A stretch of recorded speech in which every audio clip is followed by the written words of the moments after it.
Hello friends, तो हम लोगों ने पिछले वीडियो लेक्चर में 7.1 का सलूशन देख लिया था।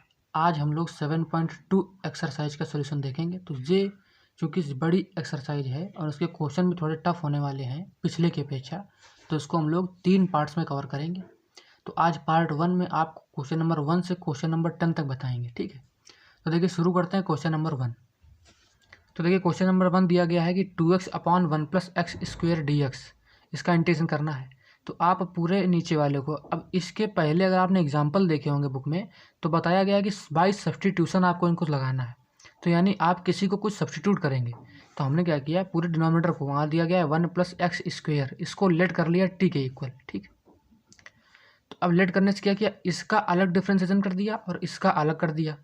तो इसका करेंगे तो 1 का 0 और 2x x² का हो जाएगा 2x dx और इस तरफ t का हो जाएगा dt, ठीक। अब देखिए इजीली आपको जो चीज़ 2x dx यहाँ दी गई थी वही हमको यहाँ मिल गई। तो इस पूरे की जगह हम dt लिख देंगे और इसको हम लोगों ने t माना था, तो ये बन जाएगा dt अपॉन में केवल t। अब ये देखिए ईजी हो गया, ये हो गया नॉर्मली केवल ln mod t + c, है ना। तो ln के साथ मॉड में अब t की वैल्यू रख दीजिए, तो आ जाएगा 1 + x² + का c। बस यही बच्चों आपका आंसर हो गया, है ना। और आप अगर ln के बारे में नहीं जानते हैं तो जान लीजिए कि ln होता है तब जब log का बेस e लेते हैं, तो उसको हम लोग ln बोलते हैं। बड़ी नॉर्मल बात है। e की आमतौर पर वैल्यू 2.7 के लगभग होती है, ये लगभग वैल्यू होती है, एक्सपोनेंशियल नाम होता है। चलते हैं अपने क्वेश्चन नंबर 2 पर। अब देखिए क्वेश्चन नंबर 2 आपसे कह रहा है कि इंटीग्रेशन ऑफ log x का होल स्क्वायर डिवाइड में x dx, ये आपको लगाना है। मेन दिक्कत इसमें अगर कुछ आती है तो वो ये आती है कि बच्चे कहते हैं हमको मालूम नहीं चल पाता कि सब्स्टिट्यूट किसको करें। तो आमतौर पर log x को ही सब्स्टिट्यूट किया जाता है अगर log x आपके प्रश्न में दिया गया है। तो आमतौर पर छोटे मोटे क्वेश्चन में, देखो बता रहा हूँ, ये हमेशा वैलिड नहीं होता। अगर log x और डिवाइड में x दिया गया है तो इसका मतलब होता है कि log x को ही हम लोग आमतौर पर सब्स्टिट्यूट करते हैं, क्योंकि log x डिफरेंशिएशन 1/x होता है, ठीक है। तो ये हमेशा नहीं होता, कभी कभी होता है छोटे मोटे क्वेश्चन में। तो यहाँ पर हम लोगों ने log x को t लेट कर लिया, ठीक। अब जब log x को t लेट कर लोगे तो इसका इधर करो, इसका इधर करो, तो ये हो जाएगा log x का 1/x dx और इसका आ जाएगा dt, ठीक। अब 1/x dx में हम लोग क्या देखेंगे कि log x जैसे ये दिया गया था तो log x की जगह हम लोग t लिख सकते हैं। और देखिए dx/x इसकी जगह dt ले सकते हैं कि नहीं, तो लिख दीजिए। तो ये हो जाएगा t² इंटू में dt और इंटीग्रेशन, ठीक है। अब इतना आसान हो गया। अब ये हो गया t³/3 + का c। अब वैल्यू प्लेस कर दीजिए, t की वैल्यू थी log x, तो ये हो गया log x का होल क्यूब डिवाइड में 3 + का c, ठीक। यही आपका फाइनल आंसर हो गया। चलिए चलते हैं अगले क्वेश्चन पर। अब देखिए ये क्वेश्चन आपको दिया गया है integration of 1/x + x log x dx। तो इसमें आपको करना क्या है, देखिए पहले नंबर 1 पर आपको x नीचे से कॉमन लीजिए, क्योंकि इसमें भी x है इसमें भी x है। तो x कॉमन किया तो ये आ गया 1 + log x और आगे बचा dx। अब इस 1 + log x जो आपको दिया गया है इसको मानिए t, इसको सब्स्टिट्यूट करना पड़ेगा आपको।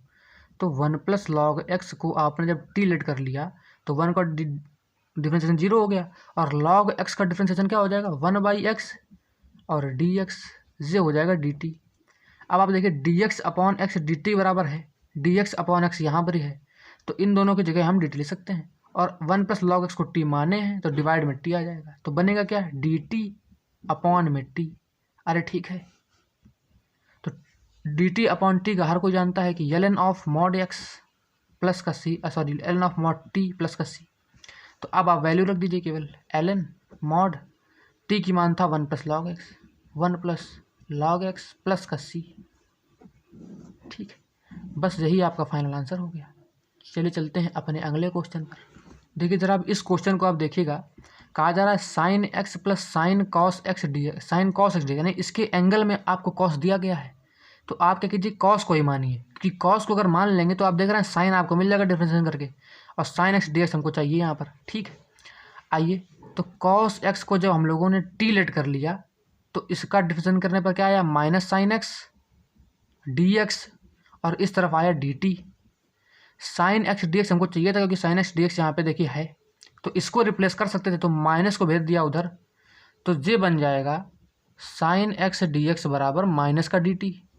अरे ठीक है, और साइन और कॉस एक्स की जगह टी लिख दी, तो ये बन गया क्या कि साइन टी, भाई इस साइन को लिखा और कॉस एक्स की जगह टी लिख दिया, और साइन एक्स डी एक्स की जगह क्या लिख दिया, माइनस का डी टी, तो वो डी टी यहाँ आ गए, माइनस वाला निशान यहाँ लगा दिया। ठीक है, अब साइन टी का हर कोई जानता है क्या होता है, माइनस कॉस टी होता है इंटीग्रेशन, तो माइनस कॉस टी प्लस सी, और आप कहेंगे जे वाला माइनस, तो इस वाले माइनस को भी लगा लीजिए, तो जे माइनस और जे माइनस आपस में कट जाएंगे नहीं, तो हो जाएगा प्लस का कॉस टी प्लस सी, ये क्या आ जाएगा प्लस का कॉस टी प्लस सी। अरे बात समझ में आई, साइन टी होता है माइनस कॉस टी, ठीक है, और जे बाहर वाला माइनस, तो ये आपस में कैंसिल हो गए, तो प्लस कॉस टी प्लस सी। अब आप टी का मान रख दीजिए, तो आ जाएगा cos of cos x plus का सी। अरे इजीली आंसर आया। चलते हैं अपने अगले क्वेश्चन पर। अब देखिए ये क्वेश्चन आपको दिया गया है कि इंटीग्रेशन साइन के एंगल में a x plus b into cos के एंगल में a x plus b d x, तो इसको जब भी साइन में और कॉस मल्टीप्लाई में हो और सेम एंगल हो, तो एक ही चीज़ याद आती है, साइन 2x का फार्मूला, जो हम लोग क्लास 9-10 से पढ़े चले आ रहे हैं ट्रिग्नोमेट्री में, कि साइन 2x बराबर होता है 2 साइन एक्स कॉस एक्स। तो देखिए ऐसा ही लग रहा है, साइन एक्स भी मौजूद है, कॉस एक्स भी मौजूद है, देखिए दोनों के एंगल यहाँ पे सेम सेम थे, तो यहाँ भी देखिए सेम सेम है, तो कमी किसकी है, 2 की। तो आइए 2 का गुणा भाग कराते हैं ताकि 2 इसको मिल सके, तो हमने कराया 2 के भाग और गुणा, तो 2 साइन ए एक्स प्लस बी इंटू में cos A x plus B और डी एक्स, इतना ये बना जाके। ठीक है, अब इतना बन गया, तो देखिए इसको हम लोग लिख देंगे साइन 2x, क्योंकि 2 साइन ए कॉस ए या 2 साइन एक्स कॉस एक्स, तो ये बन गया साइन 2x, तो 1/2 बाहर रहने दिया, ये हो गया भैया साइन 2 और x की जगह था अपना ए एक्स प्लस बी पूरा। अरे इतना समझ में आया। अब देखिए इजी हो गया, क्यों, क्योंकि साइन एक्स का हर कोई जानता है, ये पूरा आपका साइन एक्स है, इतना जो एंगल है इसका, ये पूरा साइन एक्स होगा कि नहीं, तो साइन का होता है माइनस में कॉस एक्स, तो कॉस की जगह पूरा सेम एंगल, और आप देखें कि एक्स के मल्टीप्लाई में 2a आएगा, तो ये 2a डिवाइड में जाएगा, क्योंकि 2a जो है एक्स के मल्टीप्लाई में है, तो डिवाइड में जाएगा कि नहीं, तो ये डिवाइड में ये 2a आ गया, और जे वाला 2 भी आएगा 1/2, तो ये इंटू में 2 और आ गया प्लस का सी। अरे बस यही आपका आंसर है, इसको थोड़ा सॉल्व करना है, तो माइनस का 1/4a अलग कर लीजिए, ये हो जाएगा कॉस 2ax प्लस बी। आप चाहें तो 2 का अंदर मल्टीप्लाई करा सकते हैं, लेकिन कोई आवश्यकता नहीं है। अरे ठीक है, चलते हैं अपने अगले क्वेश्चन पर। अब देखिए जैसे जे वाला क्वेश्चन आपको दिया गया है, अंडर रूट के अंदर ए एक्स प्लस बी और डी एक्स, तो आप क्या कीजिए, रूट के अंदर पूरे कोई टी मानिए, ए एक्स प्लस बी, इसको जब टी मान लिया तो ए का तो ए ही रहेगा कांस्टेंट है, और इसके साथ एक्स लगा है तो एक्स का हो जाएगा डी एक्स, बी का 0 बराबर में आ गया डी टी, ये हो गया इसका डिफ्रेंसिएशन, ए डी एक्स बराबर डी टी। यहाँ कहीं ए तो था नहीं, हमको केवल डी एक्स चाहिए था हमको, तो हम केवल डी एक्स को रोकेंगे और डी टी बाई ए कर देंगे उधर जाके। अरे ठीक है, अब क्या हो गया, डी एक्स की जगह और अंडर रूट यहाँ पे ए एक्स प्लस बी की जगह हम टी लिख देते हैं, तो यहाँ टी लिख दिया, और डी एक्स की जगह क्या लिख दिया, डी टी, अपॉन में ए था तो हम ए को कांस्टेंट की वजह से बाहर लिख देते हैं। ठीक, इसका करना नहीं होता है। अब रूट टी का हर कोई जानता है, टी की रूट टी का मतलब क्या होता है, टी की पावर 1/2, टी की पावर 1/2, तो एक्स की पावर एन का क्या होता है, एक्स की पावर n+1 अपॉन n+1, तो टी की पावर 1/2 +1 अपॉन 1/2 +1, यही तो होगा। तो 1/2 में जब +1 करते हैं तो आता है 3/2। ठीक है, तो आएगा क्या, ये देखिए अलग है, 1/a ये आ जाएगा टी की पावर 3/2 और डिवाइड में भी 3/2 और प्लस का सी। इसी को थोड़ा सॉल्व कर लीजिए, तो ये 2 चला जाएगा ऊपर, तो आ जाएगा 2/3a, टी की जगह लिख दीजिए ए एक्स प्लस बी, तो ए एक्स प्लस बी की पावर 3/2 प्लस का सी। अरे बस यही आपका आंसर हो जाएगा। ठीक है, देखिए क्वेश्चन नंबर 7 आपसे कह रहा है कि integration of X under root X plus 2 D X. अब इसमें आपको एक नई चीज़ देखने को मिलेगी, आप रूट के अंदर वाले हिस्से को टी लेट कीजिए, आपने एक्स प्लस 2 बराबर को टी लेट कर लिया, इससे आपको एक्स की वैल्यू निकालनी है, क्योंकि आपको एक्स की वैल्यू की जरूरत पड़ेगी।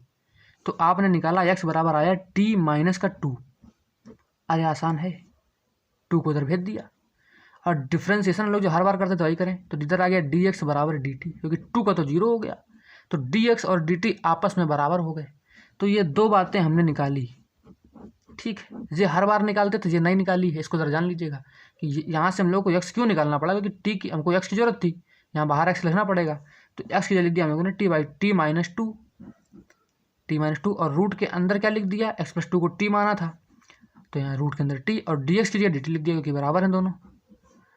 ठीक है, इस देखिए t में हम लोगों ने सब्स्टिट्यूट कर लिया इसको, अब मल्टीप्लाई कराया तो 1/2 पावर हो गई 3/2 dt माइनस का 2 इंटीग्रेशन ऑफ t की पावर 1/2 dt, ये हो गया। अब क्या कीजिए, अब बस इंटीग्रेशन करना बाकी है तो t की पावर 5/2 डिवाइड में 5/2 ऐसे ही माइनस का 2 और t की पावर 3/2 डिवाइड में 3/2 और प्लस का c। अरे बस हो गया। अब बस t का मान रखना है और इनको थोड़ा सॉल्व करना है तो करते हैं, ये आ जाएगा 2/5, t की वैल्यू थी x+2 तो x+2 की पावर 5/2 माइनस ये देखिए 2 चला जाएगा ऊपर तो आ जाएगा 4/3। ठीक है, और t का मान रख दीजिए x+2 पावर 3/2 और प्लस का आ जाएगा c। अरे बस यही आपका आंसर है। ठीक है, चलते हैं अगले पे। अब देखिए ये क्वेश्चन आपको दिया गया है integration of x√1 + 2x² dx। तो देखिए इसका करते हैं, तो अंडर रूट के अंदर वाले हिस्से को हम लोगों ने टी लेट किया, 1 + 2x² को टी लेट किया तो 1 का तो 0, 2 2 जा 4x भाई 2 आगे आ गया, पावर 1 कम हो गई, 4x dx बराबर आ गया dt। हमें चाहिए था केवल x dx तो हमने 4 को उसके डिवाइड में भेज दिया, किसके dt के, इतना आ गया। अब बस पुट कीजिए, तो अंडर रूट के अंदर क्या था 1 + 2x² था तो उसकी जगह टी लिख दिया। ठीक, और x dx जो बचा उसकी जगह हम लोगों ने लिख दिया dt/4 तो dt और 1/4 को यहाँ आगे लगा दिया। तो रूट t का हर कोई जानता है, t की पावर 3/2 डिवाइड में 3/2 और मुझे बाहर 1/4 था ही था। तो देखिए 2 से 2 2 जा 4 हो गया और 3 2 जा 6 हो जाएगा तो आ जाएगा 1/6 और t की पावर 3/2 + c। अब t का मान रख दीजिए और आंसर ले लीजिए तो आ जाएगा 1/6 1 + 2x² की पावर 3/2 प्लस का c। बस यही आपका आंसर है। अरे बात समझ में आई। चलते हैं अगले पे। अब देखिए ये क्वेश्चन आपको दिया गया है 9th नंबर की integration 4x+2 into under root में x² + x+1 dx।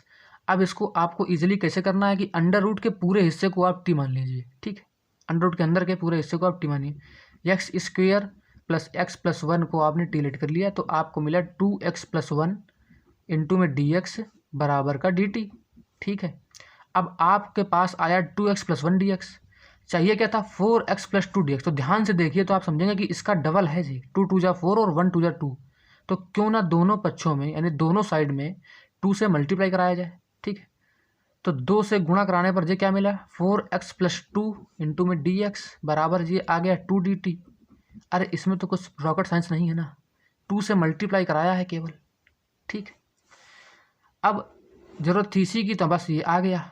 अब रखते हैं, तो अंडर रूट के अंदर जो था वो पूरा टी था और इतने और dx को हम लोगों ने क्या माना 2 dt, तो dt यहाँ लिख देता हूँ, 2 आगे लिख दिया मैंने। ठीक है, तो रूट टी का हर कोई जानता है, हम लोग बार बार लगाते चले आ रहे हैं, t की पावर 3/2 डिवाइड में 3/2 और यहाँ पर आ गया 2 और प्लस का c।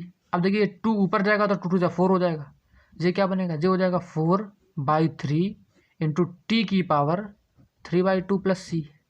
तो t का मान क्या था तो लिख देंगे 4/3 इंटू टी मतलब x² + x+1 इस पूरे की पावर 3/2 प्लस का c। अरे बस यही आपका आंसर है। बात समझ में आई। चलते हैं अगले पे। अब देखिए आपको क्वेश्चन दिया गया 10th number integration of 1/x - √x dx। अब जैसे ये क्वेश्चन अगर आपको दिया गया तो आपको करना क्या है इसमें, तो आप जान लीजिए पहले √x को इन दोनों से कॉमन कीजिए तो ये आ जाएगा 1/√x को जब कॉमन कर लिया तो हर x में 2 √x होते हैं क्योंकि √x इंटू √x बल्कि x बनता है। जब एक √x बाहर आ जाएगा तो एक ही तो बचेगा और ये तो 1 हो जाएगा सीधे सीधे।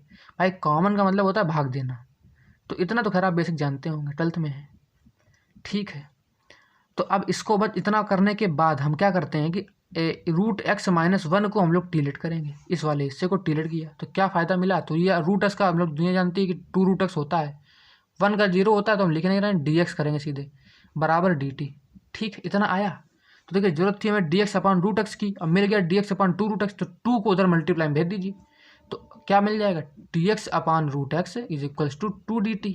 अरे ठीक है, और अब इधर आ जाइए वापस, तो dx/√x कीजिए, हमने 2dt लिखा तो dt जे 2 कर लिया बाहर अपॉन में, इतने को t माने थे तो यहाँ t लिख दिया, ये हो गया आपका ln t, 2 of ln mod t plus c, ये आंसर आया। और अब इसी को आपने t की वैल्यू पुट करा के लिख दिया, 2 ऑफ ln mod के अंदर √x - 1 प्लस का c, ये आपका फाइनल आंसर हो गया। तो आज हम लोग बस इतना ही क्वेश्चन देखेंगे। अगले वीडियो में आपको इसका पार्ट 2 मिलेगा, जिसमें आप 11 से लगाकर 20 या 22 तक क्वेश्चन लगभग देखेंगे, ठीक है। तो आज के लिए इतना ही है। अगर आपको सवाल समझ में आ रहे हो तो लाइक करना आपका फ़र्ज है, सब्सक्राइब करना आपका दायित्व है, और मतलब शेयर भी कर सकते हैं, वो आपकी इच्छा पर है, ठीक है। धन्यवाद।